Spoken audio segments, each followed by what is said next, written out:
Ini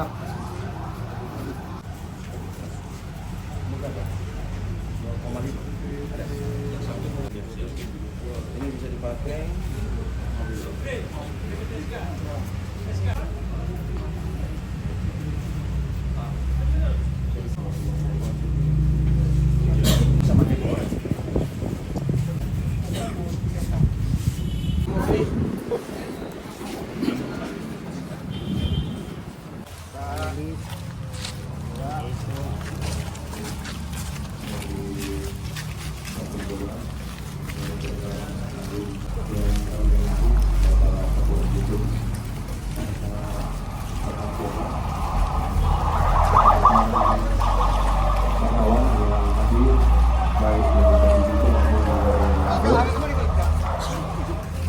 Saat ini kita lihat tersangka memasuki lokasi kegiatan bertugas.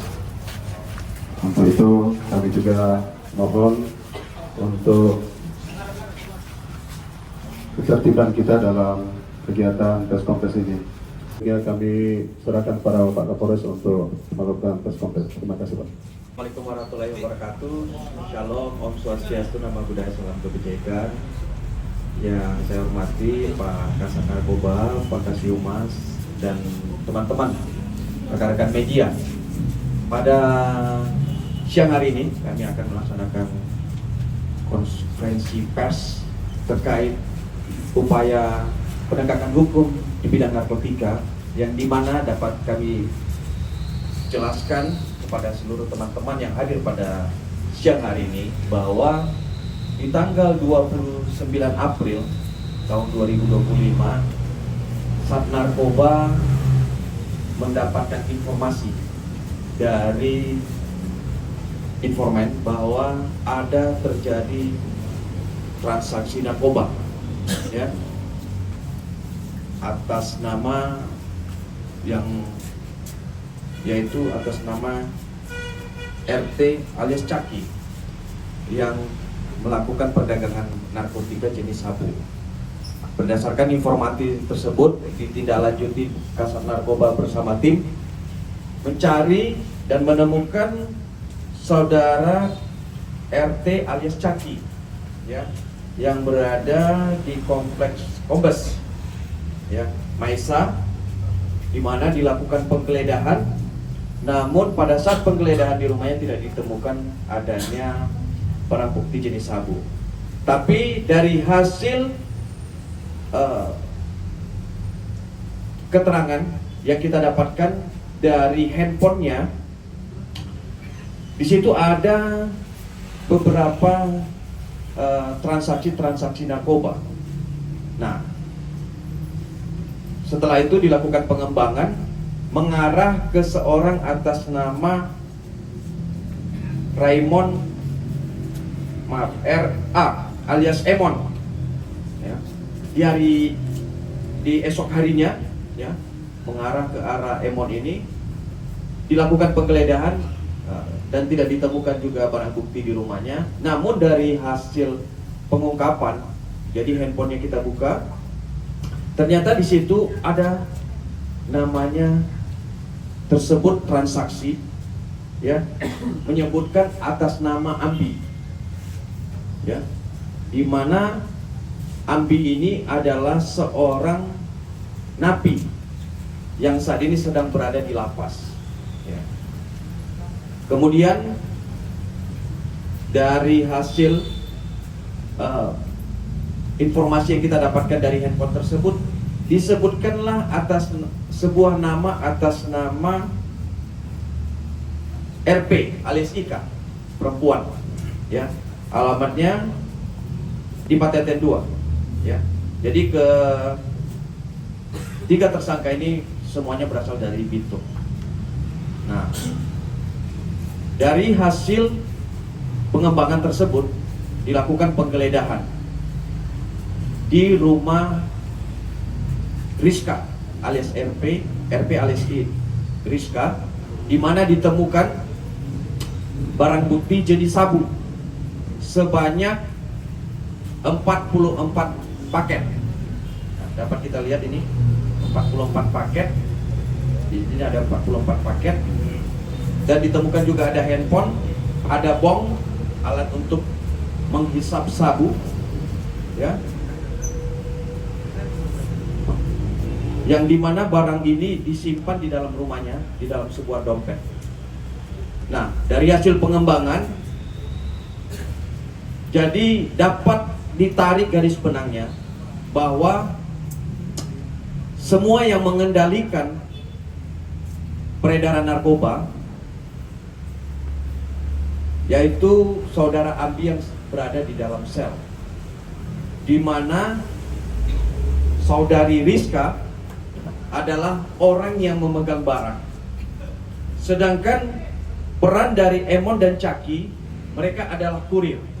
Jadi ketika ada orang yang memesan barang kepada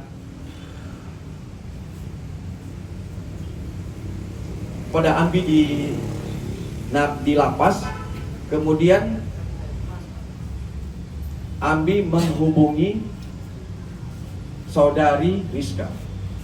Kemudian Rizka menyiapkan barang, kemudian kurir yang dua ini atas nama Emon dan Caki, ya, sesuai dengan pesanan nanti siapa yang akan jadi kurir, itulah yang mengantarkan barang ke konsumen atau yang membeli barang ini.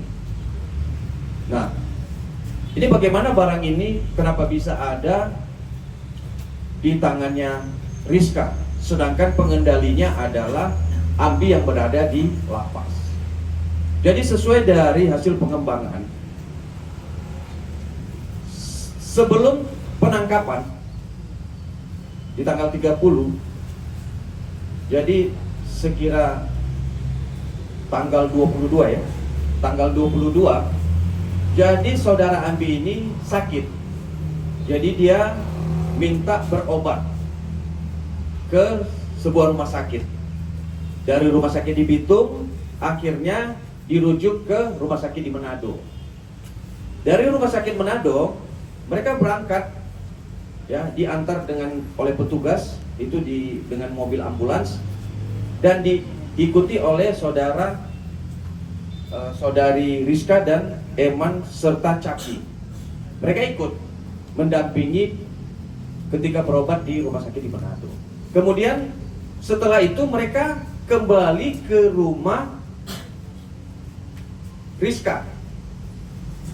Nah, setelah diantar, si Ambi diantar kembali ke lapas. Nah, pada saat setelah di lapas, si Ambi menyampaikan bahwa itu di tas ada jaket, di dalam jaket itu ada tas, dompet ya, dompet kecil. Di situ ada barang. Jadi setiap nanti ada orang yang akan memesan, Anda menyiapkan paketnya ini dan menyerahkan kepada kurir Emon dan Caki. Nah, dari Iya, ini aja. Kami di sini selalu senantiasa bekerja sama dengan masyarakat, khususnya kepolisian, dan berkomitmen untuk memberantas narkoba dan masalah pidana lainnya yang meresahkan masyarakat, juga melanggar peraturan di dalam lapas.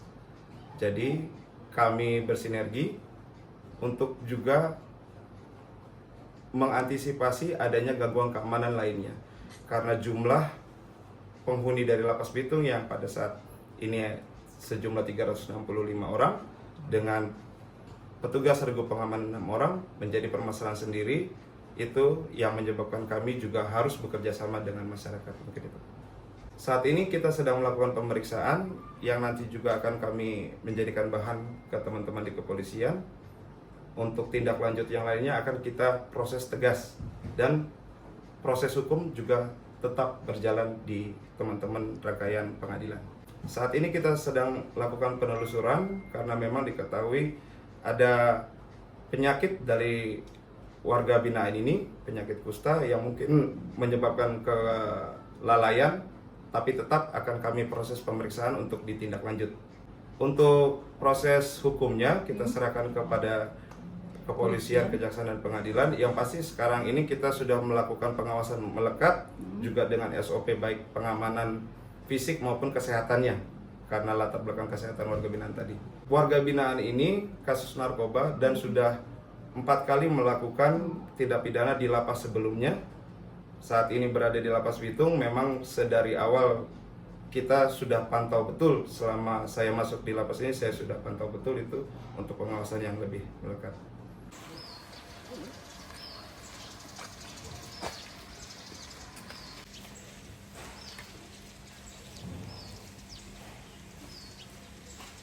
Bagi bapak masih pakai tuban. Itu Leno.